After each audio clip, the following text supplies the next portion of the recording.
Nous dissipons nos énergies mentales quotidiennement et jetons nos pensées au vent volatile. Nous corrompons le puissant pouvoir de l'attention et lui permettons de dire au revoir quotidiennement dans les 1000 flutulations qui remplissent notre temps. L'ego invente sans cesse une obligation après l'autre, de garder l'homme si impliqué dans des activités, généralement triviales, qu'il n'est jamais assez silencieux pour prêter attention à la présence et à la voix du moi supérieur en lui-même. Même bon nombre des devoirs spirituels, so-called, sont votre invention, qui ne leur est pas demandé par le soi supérieur. Étant donné que tous les exercices de méditation ne peuvent réussir que, car le praticien peut être complètement assoupli, l'importance de cette capacité doit être notée. Nous nous détendons vraiment des tensions et des difficultés que lorsque nous nous détendons dans l'immobilité intérieure, la présence divine déclarait silencieusement que les vérités métaphysiques sur notre vie personnelle, pour les affirmer calmement au milieu de notre vie active, et les reconnaître délibérément au-dessus du tourbillon de notre vie émotionnelle, est de réaliser un vrai repos. Il est plus sage d'aller à la source de la source, directement à l'origine de toutes les énergies. Là, notre esprit ou notre corps, fatigués, peuvent trouver leur récupération la plus vive. Le stress de la vie moderne a fait la nécessité d'un repos mental régulier, non seulement conseillé, mais vital. À moins que notre activité externe excessive ne soit contrebalancée par un point d'orientation intérieure, nous serons en proie à neurastoria. L'isolement externe des aspirants spirituels pendant toute une vie n'est pas pratique de nos jours. C'est également indésirable.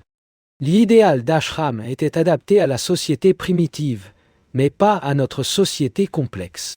Ce qui est vraiment nécessaire maintenant, c'est la fondation de maisons de retraite où les gens du monde peuvent passer un week-end, une semaine ou même un mois, dans une atmosphère sacrée ou sous la direction rentable d'un directeur expérimenté spirituel. Vous ne pourrez pas mieux comprendre le monde que vous ne vous comprenez. La lampe qui peut illuminer le monde doit être allumée en vous. L'aspirant commence par une attitude religieuse réfléchie et mature, se poursuit avec des expériences de méditation et de l'expérience personnelle du mysticisme ou des abstractions rationnelles de la métaphysique, et se termine par une vie complète et toute transcendante de la philosophie. La pratique du yoga en tant que discipline psychologique et l'étude de la philosophie en tant que rééducation mentale sont deux fondements de l'équipement de l'homme qui a l'intention d'explorer le plus élevé. Aucun d'eux ne peut être exclu sans transformer le moteur de recherche en un estropié qui essaie de gravir une montagne difficile à atteindre. Le but ultime ne peut être trouvé par Yogi, car il est préoccupé par lui-même et non par l'univers entier. Le philosophe ne peut pas être trouvé parce qu'il n'est occupé qu'avec la connaissance théorique de la signification de cet objectif de tout existant. Il ne peut être trouvé que par celui qui a dominé le yoga et la philosophie. Et puis il est prêt à passer à l'étape suivante et à sacrifier son ego sur l'autel de la dernière réalisation. Parce que la dernière étape de cette ascension exige que les informations acquises par la connaissance philosophique de la vraie nature de l'ego soient appliquées à toute la vie de la pensée, point de sentiment et de conduite, non pas par un geste dramatique soudain, mais par un travail incessant fait à chaque instant de chaque journée. Cette veillée perpétuelle est vraiment une forme de concentration continue. C'est le yoga et est impossible pour ceux qui ne se sont pas formés avec le succès de leur esprit dans la discipline de yoga. Ce sont les raisons pour lesquelles nous devrions voir le yoga et la philosophie, car les deux jambes devaient soutenir un homme qui a l'intention de se lancer en pratique, toujours renouvelée, pour réaliser la réalisation. C'est la dernière ascension de Kune. L'aspirant doit purifier son cœur de l'égoïsme et de son instinct physique de l'animalisme. Ensuite, une atmosphère favorable sera disponible pour que la vérité soit connue. Cette déclaration suppose que la vérité est déjà présente et n'attend que de révéler.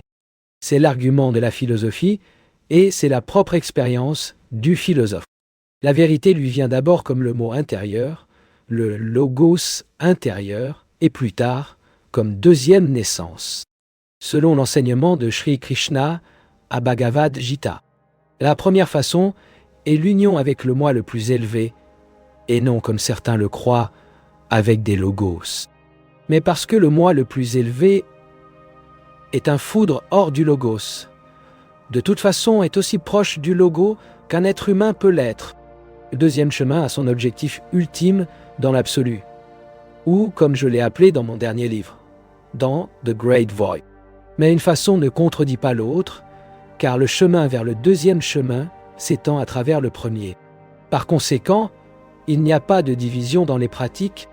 Les deux objectifs sont également souhaitables, car ils mettent tous les deux l'homme en contact avec la réalité. Il serait bien adapté à tout individu de s'arrêter au premier s'il le souhaitait.